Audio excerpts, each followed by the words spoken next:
The stash of Lunchables we bought, I thought it disappeared. He'd probably give you Lunchables and tell Senator Tuttle, like, yeah, he looks like he doesn't eat. 8:41, let's head into the KUAM News Zoom room where Superintendent Jon Fernandez of the Guam Department of Education standing by. Good morning, John. Good morning. Good morning. Turn my volume up, thanks. Right on, coming in good, loud and clear.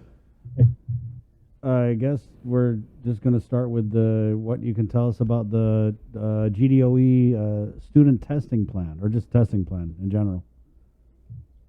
Yeah, good. We've been getting a lot of questions about that. So, I guess if you recall, we had the executive order come out to suspend in-person learning, and then on the 16th of September, we received the executive order to allow the resumption of in-person learning, and included in that executive order was a requirement for a screening testing plan to be submitted by October 1st. So that's the first mention of the screening and testing plan to be part of the safety requirements of the schools. So we've been working on that, and then of course over the past weekend more details were provided in terms of public health guidance, and in that guidance memo there was a language in there talking about a target of 10% random student testing, and that target to try to be met within the 90 days of implementation. So again, so since that, over the weekend, we've been getting a lot of calls or concerns or questions about student testing, and I just want to let the public know that at this point, student testing is not imminent. Random student testing is not imminent, as in, I think there was some fear that we would start implementing it this week or even next week.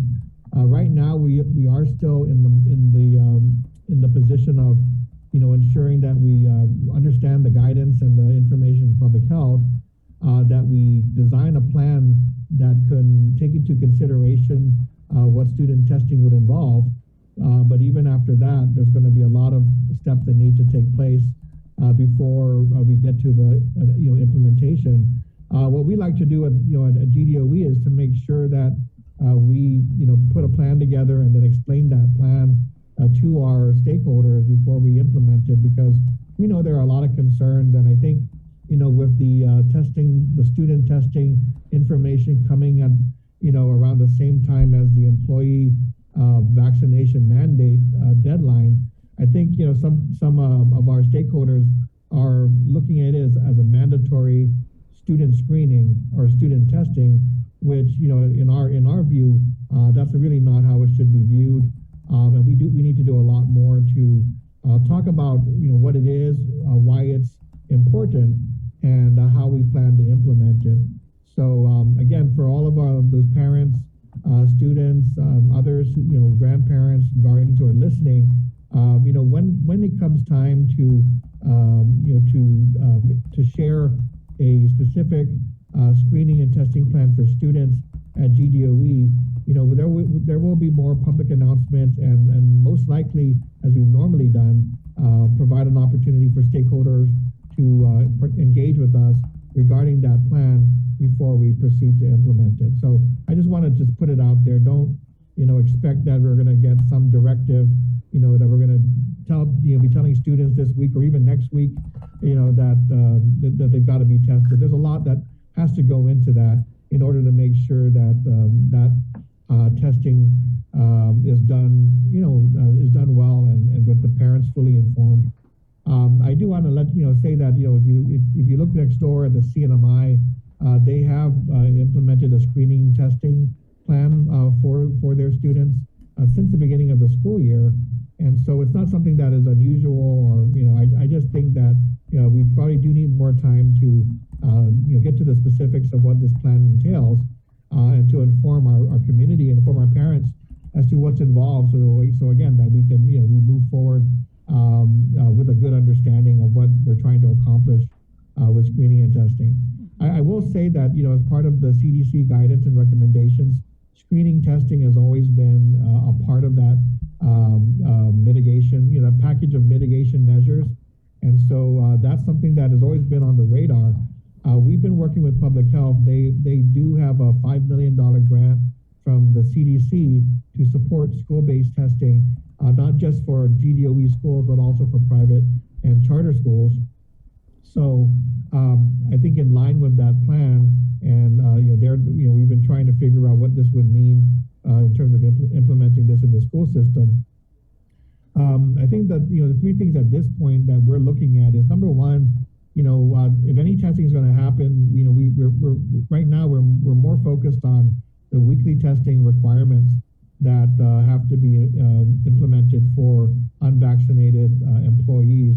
I think that's one of the questions those are the set of questions we're kind of focused on right now as part of our testing plan. We have always, indicated that it would be our preference to, if we're going to have to go do weekly testing, to test our own employees, be able to do it at the school sites, if possible, just to avoid, employees having to take off, during the workday to go to a designated site, off campus, and spending time in line when we can probably more easily facilitate it at the school site. So that's what we've been working on. Right now, the mandate for employees was on Friday the 24th. And so we expect today to get all the reports from the schools into our HR office to determine how many employees have reported as fully vaccinated, how many employees are going to be requiring that weekly testing, and that will help us kind of finalize how we plan to implement the testing of employees at the school site. So there's just a lot of things we got to do just to address that mandate. The student testing is going to be a little bit further off in the future, and that's something that we're still in discussion with public health about. So I'll go ahead and stop there, and I'm happy to talk more details about either of those pieces. Yeah, just to talk about the testing for the students. Have you guys thought about what will happen if a parent does not give consent? Well, that's one of the things that we need to discuss with public health. It's our understanding and our expectation that parental consent would be required before you can administer a test to a student. Obviously, I think that's the right thing to do. Obviously, that renders the random nature of the testing to be a little bit we need to figure that out. How do we keep it a random testing if the students identified or the employees identified don't give consent? And so we do have to figure that out, because we want like I said, the screening and testing has its place in the safety mitigation measures at the school site. Again, it would be something that we would want to make sure that if we do a testing, we have useful data, right? So we want useful data so that it guides us in terms of addressing any positive cases. I've told my management team that if this is what we're going to be doing as a protective measure, all of us have to be willing to engage in that. It's not just students; it's also employees. We have to make sure that we take the right approach and, as a safety measure, demonstrate and model, leadership in that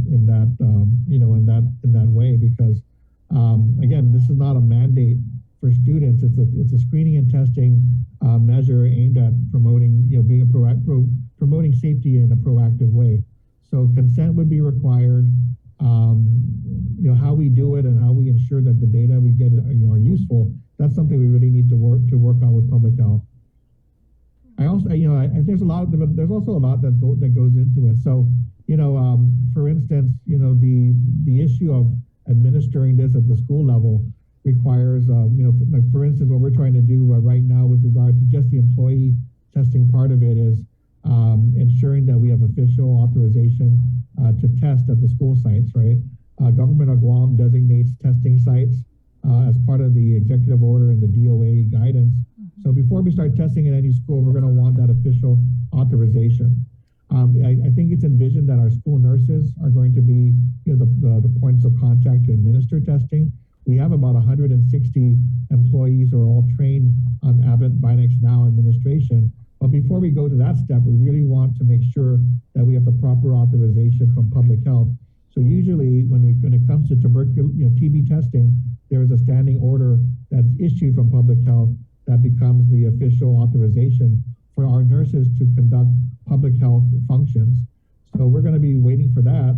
And then the key for me is, we don't have a supply of tests on hand to support just the employee side, right? So I don't have the hard numbers yet, but if we look at GovGuam, the other part of GovGuam, reporting about 400, employees who require weekly testing, I'm guessing we're going to be right now within the 250 to 300 range. And if that's the case, we need sufficient number of test kits to be able to put a plan in motion to be able to test. Right now, I think we got a delivery of test kits, but it's certainly not enough to even last us a week. So, I think before we implement our plan, we're working with public health to make sure that we have adequate supplies to at least get us, further ahead. We've requested about 4,200 test kits. So you're trying to get us at least, the next 8 to 10 weeks, so that we can then ensure that we have supply, afterwards, especially if we're going to expand into student testing. There was something that Speaker Judy Wanfat over at Guahan Academy Charter School brought up and was a little concerned about. What about the liabilities, right? If you bring in a little kid and, the employee starts swabbing the child and, the child, is uncontrollable, or even, what if a child has a bloody nose or things like that? Is that staff person equipped to handle that situation? Trained? Well, that's exactly what needs to be in order. So again, the authorizations that we are talking about for public health, we really are, going to be working with them to make sure that we have that formal authorization in writing in order to ensure that there isn't a lack of clarity about the authorization and under what authority our employees will be acting under in order to administer the public health guidance. So again, I know we have some, generally some verbal understandings of how this works. But we are waiting for formal documentation before we proceed, because we do want to make sure there aren't any gray areas in terms of liability and authorization to conduct these activities on school campuses. So like I said, the designation of a test that GDOE schools will be designated as authorized test sites under public health. That we will have the standing order to guide our nurses and employees, and any other authorization needed. We'll be addressing that, and then of course the supply of tests. Now we're working with Abbott Binax now test kits, but we recognize that there's a shortage of tests, and eventually they will be shifting to another test. So we've trained our employees on this particular test, but of course if we start with a new test, we're going to have to go through that training again, make sure that our employees are adequately trained to conduct those activities. So yeah, it is something that we have to do our due diligence on, and not something I want to rush because of these details. So we've had our legal counsel join us in our meetings to just give us some guidance as to how to ensure that we are acting appropriately under the public health emergency and guidelines. So I think we're there. I think we're making progress, but again, before we get to, and our approach is, before we get to the student testing part, the employee testing is probably going to be our pilot, right? It's going to be our pilot for conducting school-based testing on site. What the responsibilities are for the nurses, making sure we're properly authorized, implementing the testing. If there is a positive, obviously, executing the protocols to ensure that we address those cases and so forth. So, if we're talking about, let's say 250 to 300 employees, that's probably the first step that we need to take, because that's already mandated. And then once we get that under our belt, I think moving towards student testing is going to be the next step. But I do think, I think in the guidance we got from public health, it gives us some lead time before we have to, try to hit the target of 10% random student testing, a lot of education and awareness needs to go into that, planning as well. It's not just a matter of organizing the test kits and selecting students and so forth. We got to get the consent forms out there. So we're going to be requesting public health to provide us, with their consent forms so that we, have something standard that parents can have. We're going to want to ensure, again, the supply of test kits to make sure that we can implement the plan. And like like all the parents are worried about it, what we like to say is that before we implement anything, we want an opportunity to publicly go through what that plan is, so you understand what it is. You can hopefully we can address your concerns, clarify anything that needs to be clarified. But again, it's a different animal than what we're talking about with the mandatory testing that's going on right now. That needs to be implemented now for the unvaccinated employees. Right. So that's kind of what we're looking at. And 90 days isn't a long time, but at least it gives us some time to let parents know it's not going to happen tomorrow. We will be putting out more public information as we get a better understanding of how to proceed with this. But I do want to just assure the parents out there that if there's going to be any screening testing going on, it's going to be done at the highest level too. So if anything that happens, I'm going to be I want to be the first one to go through that. So obviously, I'm looking for the least invasive, most comfortable test on the market, if possible, so we don't have to,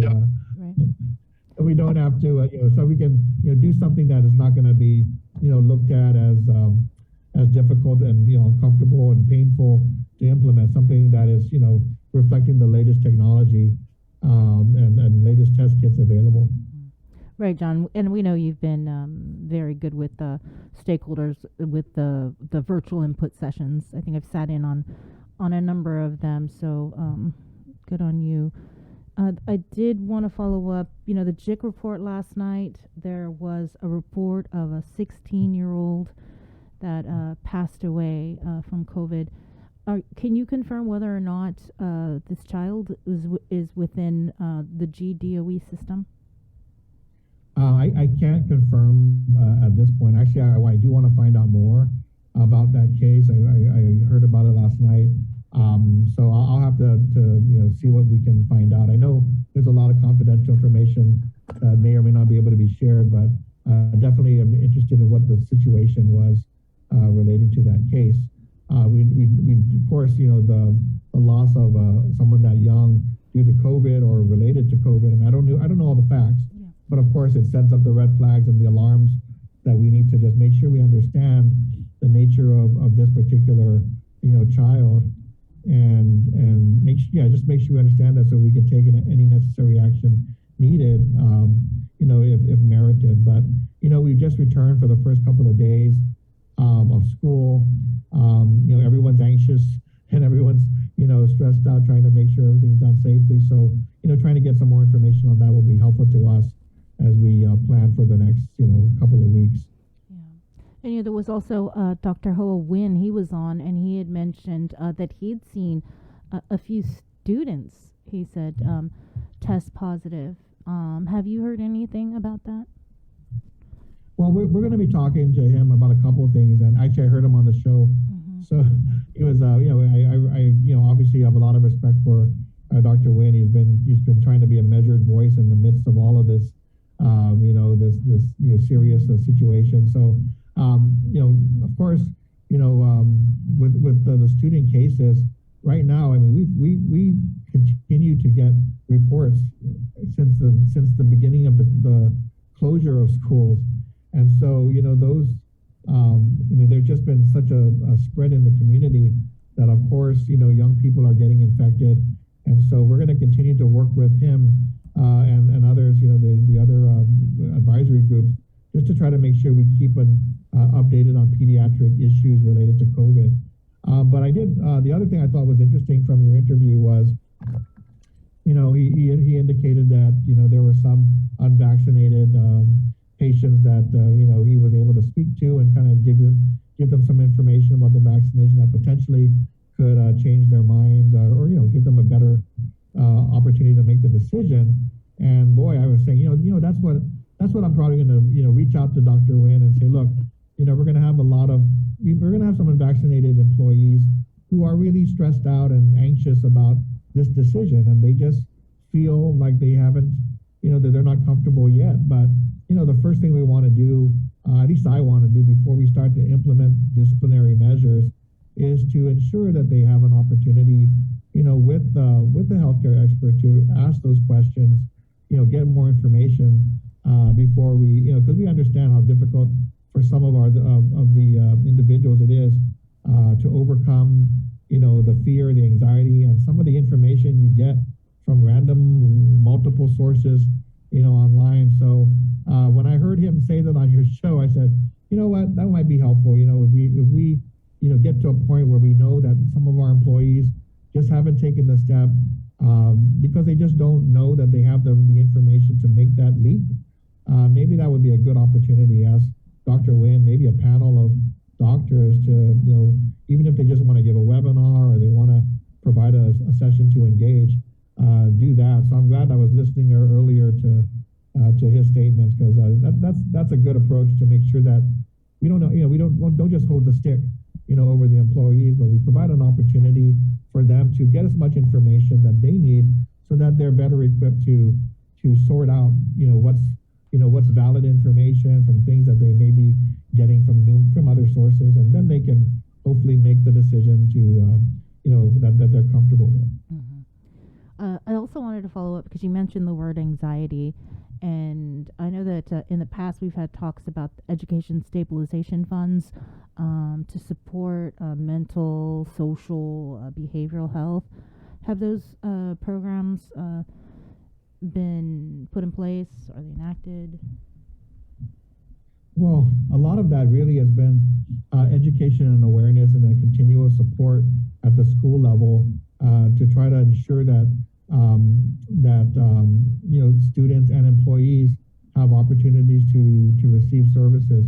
So I know that's I think this whole approach has really not just been DOE, but a partnership with Guam Behavioral Health and others. To not just it really is a more along the lines of helping our teachers, helping our employees, helping students be aware of the signs of stress and anxiety, and providing opportunities for them to come back, into the routine of school without, the pressures on the academic side. I mean, we really were hoping at, this school year to start off that way by allowing a few weeks to, really help everybody reintegrate back into the school system. But the problem was, of course, when we suspended in-person learning, we kind of went backwards and have to kind of address this again. So part of the, the effort is really bring them back, get our kids settled, help identify those in need of services, and then of course be able to provide the necessary referral to support those efforts. So again, most of it is a lot of education and awareness and materials to support those efforts in the classroom and elsewhere. But we really need time. We really need time to see what that need is. Now that students are back. So we're hoping that we get through this situation where the cases are high and the community is on alert. We want to get back to a point where we can provide more of a normal routine to students, so that our teachers can observe, get a better understanding, have the counselors do their play their part in that effort, and then if more services are needed from my students, be able to make the proper referrals to the right agencies. Mm-hmm. One thing we've also seen on the JIC reports, it's almost nightly, is positive cases with employees at GDOE. How is this affecting operations? Well, that's a concern for us because of the shortage of teachers and also staff. So coming back, again, when the community spread is at a high level, you're going to see it reflected in every aspect every agency that you see is going to have its share of cases because of that, the community-wide issues. So we anticipate that. However, coming back in a cohort, with a cohort strategy has helped us, try to relieve that pressure from the schools, given the shortages. So what we're hoping for is that as the community cases come down, that'll also be reflected at the school sites. But definitely, we're concerned and trying to figure out how to best address issues with coverage of classes. If it's a teacher who has to be quarantined, making arrangements for them to possibly go online if that's the case. But for staff who supervise kids and enforce social distancing and so forth, trying to also provide personnel to support those efforts. So we are waiting for the approval of the ARP funds. We have CARES Act funds, we have ESF2 funds, and I think approval of ARP is imminent, based on our discussions with USAID. And with that, we have funding set aside for additional teacher assistants, additional what they're called community program aides who can assist at the school sites, given the needs that we're seeing this year. So it is an operational challenge, operating with COVID-19, in the community. And what I mean by that is not just the quarantining part where people are, required to stay home and out of school, but also just things like the contact tracing, the notification of parents, trying to, we find these things out on the weekend. We're working on the weekend to make sure that, all those processes are executed right away. So we are seeing that level of activity and, being placed on the schools as we try to respond as quickly as we can to COVID-19 cases. So it is something that is presenting an additional challenge. And remember when we started the school year, when we had a few cases and it was okay, we said, okay, this is a good chance to ensure that we're executing our protocols.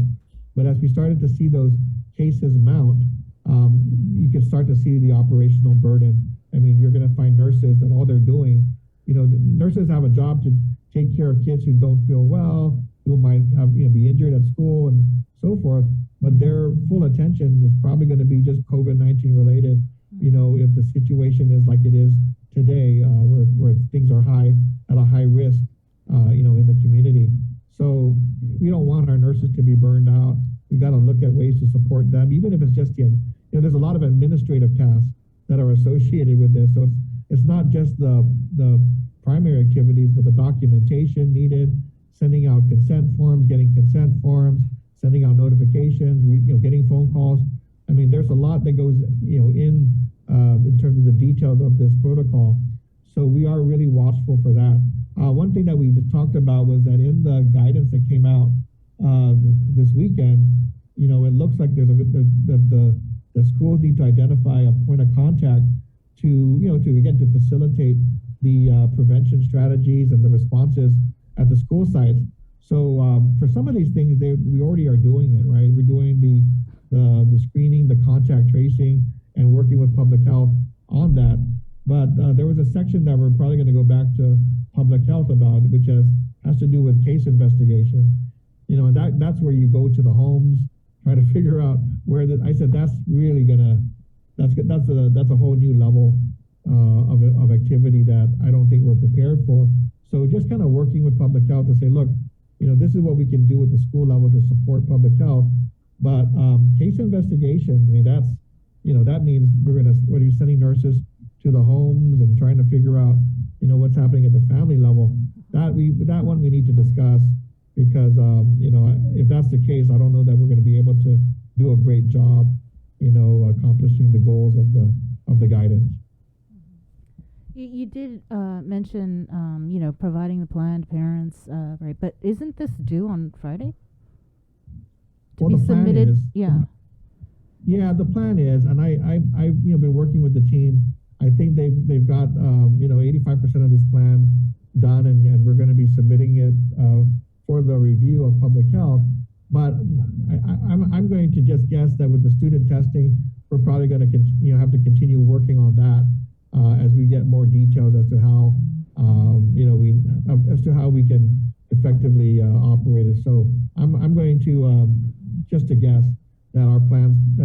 be able to submit our plans for testing, especially for the testing of the unvaccinated required testing that has to take place. With regard to the student, I think more work is going to have to go into it. So public health has indicated that, let's take a look at that. We can put our plans together, but if you need to refine it, amend it, let us know. So that's what we're gonna be doing and working on. But again, let me just, to our stakeholders out there, we're not going to implement, something as important as this without communicating with our stakeholders and letting them know, that these are this is the requirement, this is what we're going to be doing, this is how we're going to be obtaining consent and all of that.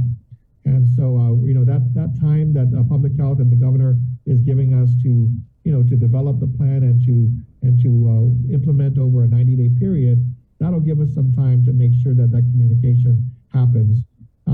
That's a real critical part of ensuring that we can be successful at this effort.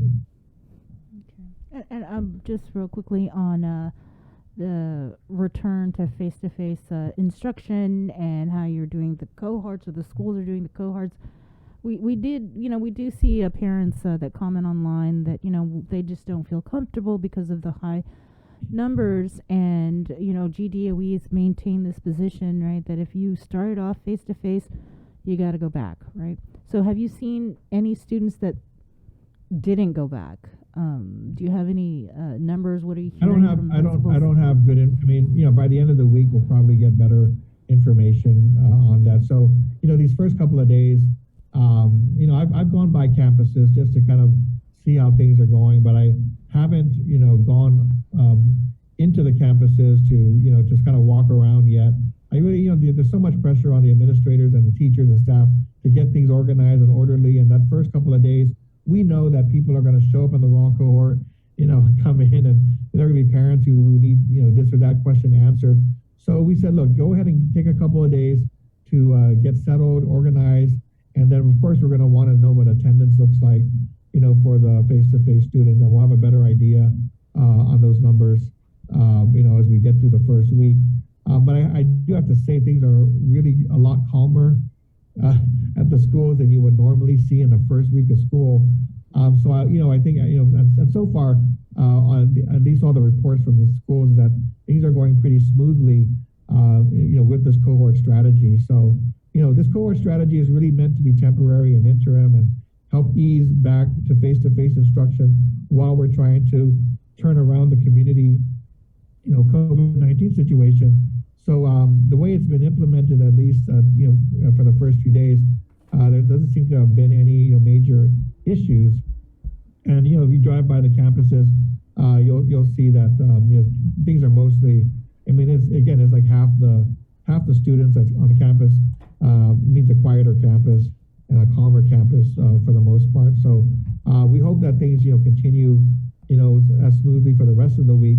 And then we'll be, again, looking ahead as to, what's happening in the community, because we do, eventually, as things start to subside, which we hope will subside, we definitely want to, determine when the appropriate time will be to, go back to face-to-face instruction all 5 days of the week. So that's our hope, right? That's where we want to be. Now, if things don't go in that direction, of course, we'll try to maintain what we're doing right now. But it's just going to be a constant monitoring of the data that's coming out of public health. All right, thank you so much, John. Was there anything else you wanted to get out? Well, no. I just, again, that's probably the biggest issue is just to calm our parents down and our stakeholders down and say, look, there is a random testing plan that the governor and public health are requesting, but there's no thought that it's going to be implemented imminently. It's they're going to give us time to figure it out, give us time to communicate it, and the real time frame is that the goal is 90 days from implementation is what the guidance says. So before we ever get to implementing any student